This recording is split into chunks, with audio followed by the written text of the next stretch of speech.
నమస్తే రమగారు. నమస్తే జయ. రమగారు, చందమామ కథ ఏదైనా చెప్పండి. పూర్వమట ఒక గ్రామం నుంచి కొంతమంది బయలుదేరి పూరి యాత్రకి వెళ్తున్నారు. అప్పట్లో రైళ్లు సౌకర్యాలు ఏమున్నాయి? ఏం లేవు. జట్లు జట్లుగా బయలుదేరేవాళ్ళు. మనం యాత్రలు చేసేటప్పుడు ఎప్పుడు ఒంటరిగా వెళ్ళకూడదు. అడవిలో నలుగురితో కలిసి వెళ్ళమంటారు.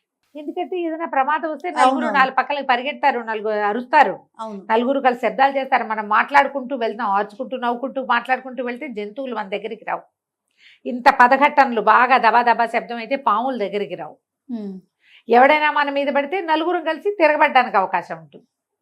ఏదైనా ప్రమాదం ముంచుకొస్తే కనీసం ఈ నలుగురిలో ఇద్దరైనా ఊళ్ళలోకి వెళ్ళి ఏదైనా చేయగలుగుతారు. ఎప్పుడు గుంపులుగానే వెళ్ళాలి.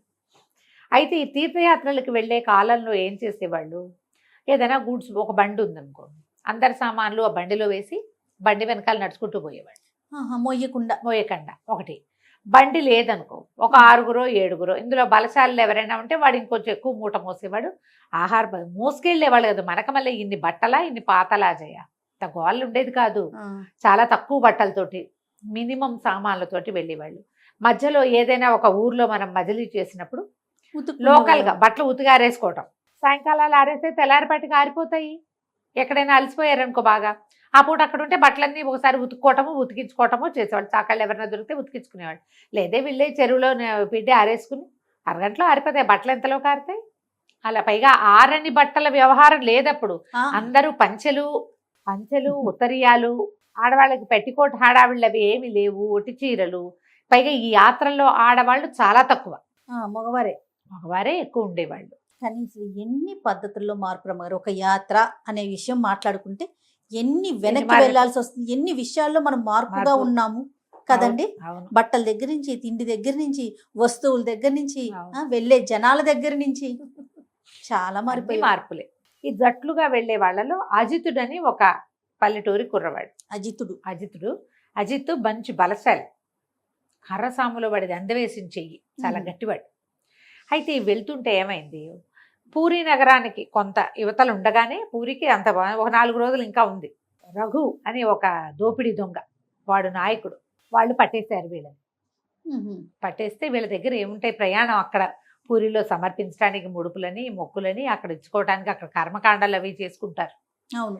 ఇక అంటే మన ఏమంటారు, తర్పణాలు అవి విడవడానికి ఎక్స్ట్రా డబ్బు చిన్న చిన్న మూటల్లో దాచిపెట్టుకుంటారు. ఎంతో కొంత ఓ కడియమనో ఏదో ఉంటాయా, ఉంగరాలను, ఇవన్నీ కొట్టేశారు. ఆ రఘు ఏం చేశాడు, ఒక పెద్ద గుంపుని వేసుకుని వీళ్ళ మీద పడ్డాడు. దారి దోపిడీ వాళ్ళు పడేసరికల్లా అజిత్ మంచి కరసాము కదా, వాడు తిరగబడ్డాడు. చేతొచ్చిన వాడు ఆగడు కదా. తిరగబడేసరికల్లా రఘు గట్టిగా అరిచి కేకలు పెట్టాడు. ఏమిటి కాళికదే వరప్రసాదిని నాకు నా మీద తిరగబడతావుగా అన్నాడు. ఇక కొట్టాడు, అది కొట్టాడు, ఇది కొట్టాడు. మొత్తానికి 4 మీద పడి ఈ అజిత్తుని పట్టేశారు. కొంతమంది పారిపోయారు, అందరి దగ్గర నుంచి డబ్బులు లాగేసుకున్నారు. తిరగబడ్డాడు కాబట్టి వీడిని వదిలిపెట్టలా వాళ్ళు, మిగిలిన వాళ్ళని వదిలేశారు. అయితే వాడి బంధుపడు దొంగలు ఇంకా ఉన్నారు కదా, దారి దోపిడీ వాళ్ళంతా అన్నారు, కత్తి ఒకటి ఇచ్చారు రఘుకి. ఇచ్చి ఒక్క వేటితో వీడి తల నరికేయమన్నారు. అనేసరికి కాదు తలనరికేదు, సర్వలక్షణ సంపన్నంగా ఉన్నాడు, వీడిని కాళికకి బలిద్దాం. ఈ దారి మన ఏమన్నా బందిపోటు దొంగలు, దారి దోపిడీ దొంగలు, దోపిడీ ముఠాలన్నిటికీ కాళికాదేవే వాళ్ళ దేవత. వాళ్ళు వెళ్ళేటప్పుడు కాళీకి చెప్పెళ్తారు, యాత్ర సఫలం చెయ్యి అని. తిరిగి వచ్చాక మేకపోతున్నాం వేటపోతున్నాం ఇస్తారు, ఎనిపోతున్నాం, ఇప్పుడు వీడిని ఇచ్చేద్దాం అన్నాడు. అనేసాక పట్టేశారు. మిగిలిన వాళ్ళంతా అల్లబోదిబో అయ్యో కుర్రాడు వదిలే అన్నారు. వదిలేయలేదు వాడిని ఈడ్చిపోయారు. ఆ జీతని ఈడ్చుకెళ్ళిపోయారు. సరే ఏం చేశారు, ఒక కుటీరంలో బంధించారు. ఇతను పాపం వాళ్ళ తాత ముత్తాత అందరివి పేర్లు అవి రాసుకున్నాడు. పూరి యాత్రకు బయలుదేరాడు స్నేహితులతోటి. అందరు కొంచెం పెద్దవాళ్ళే, వయసు మళ్ళిన వాళ్ళు. ఏం చేయాలో తెలియదు, ఎట్లాగైనా తప్పించుకోవాలని చాలా చాలా చాలా ప్రయత్నం చేశాడు. ఏమీ కుదరలా. సరే రాత్రికి లాక్కుపోయారు కదా.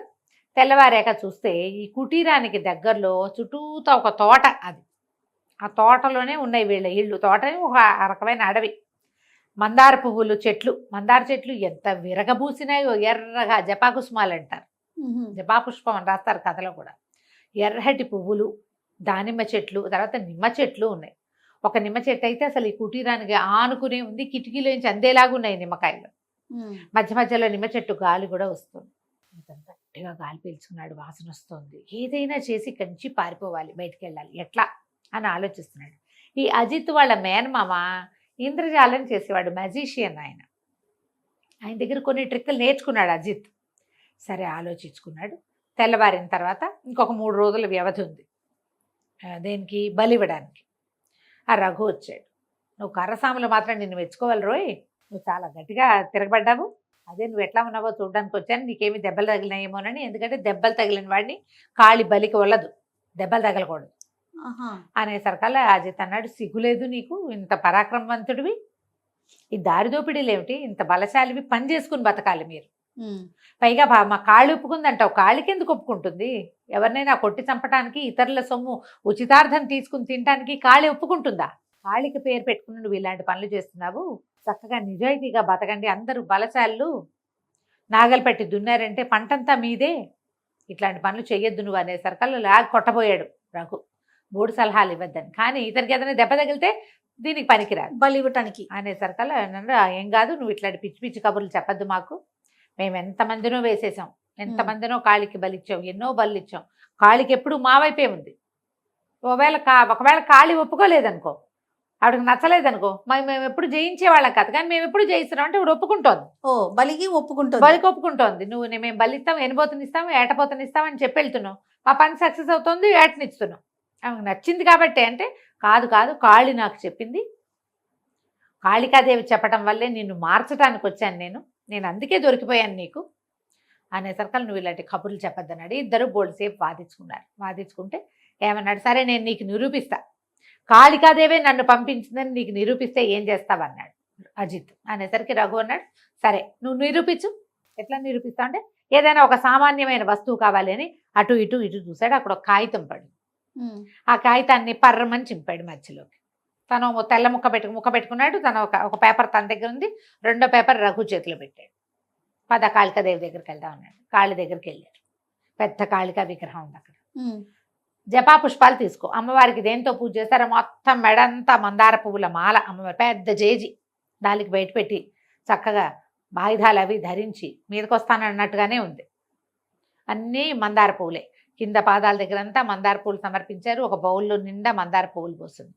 జపా పుష్పం తీసుకో, ఆమెకు చాలా ఇష్టం కదా, నువ్వు నేను ఇద్దరు జపా పుష్పాన్ని పేపర్ కాగితం మీద రుద్దుతాం. కాళిక ఎవరి వైపు ఉంటే వాడు రుద్దిన కాగితం ఎర్రబడుతుంది, ఎవరి వైపు లేదో వాడికి నల్లగానో నీలంగానో వస్తాయి. నీ కాగితం నల్లబడుతుందో నా కాగితం నల్లబడుతుందో చూద్దాం.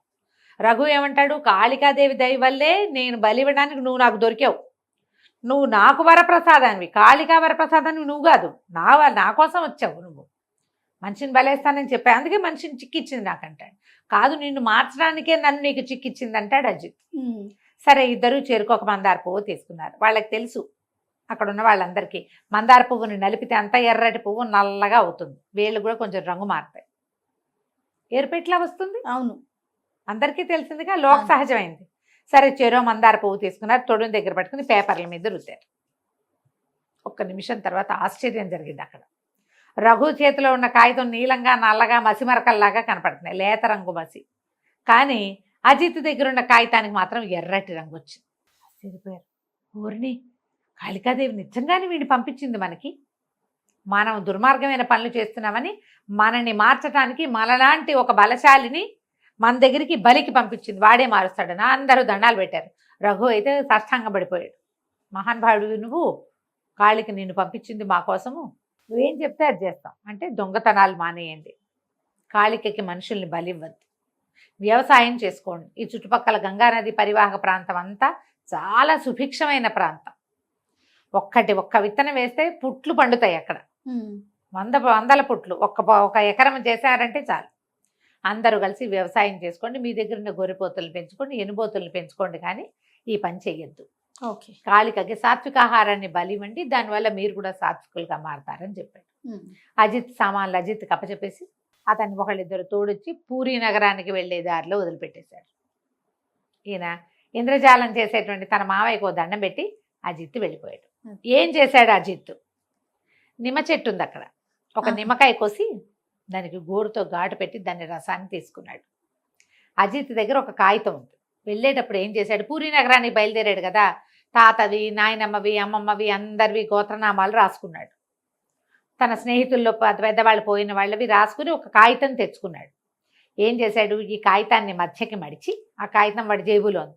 ఒక ముక్కకి నిమ్మరసం రాసేసి కొంచెం ఆరనిచ్చి నలిపి అక్కడ పడేసాడు. తర్వాత ఏం చేశాడు, రఘు రాగానే మరి మాట్లాడుకున్నాక ఏదో ఒక సామాన్యమైన వస్తువైనా కాళిక ప్రూవ్ చేస్తుందని చెప్పి ఆ నలిగి కింద పడిపోయిన కాగితాన్ని తీసి ఆ కాగితం వీడే పడేశాడు. తన జేబులోంచి తీస్తే వాడు నమ్మడు.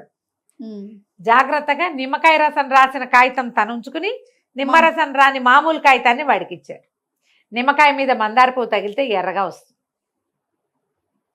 Magic trick. కాగితం మీద నీతో మందార పువ్వు రుద్దిచ్చామనుకో నీకు ఎరుపు రాదు. అదే నిమ్మకాయ ఉంటే వస్తుంది. ఆ ట్రిక్ ప్లే చేసి కాళికాదేవి ప్రత్యక్షమైందని చూపించి ప్రాణాలు రక్షించుకున్నాడు అజిత్. బాగుంది కదా మహేంద్రజాల కథ. చాలా బాగుందండి. ఇలాంటివి బోల్డ్ కథలు ఉన్నాయి జయ.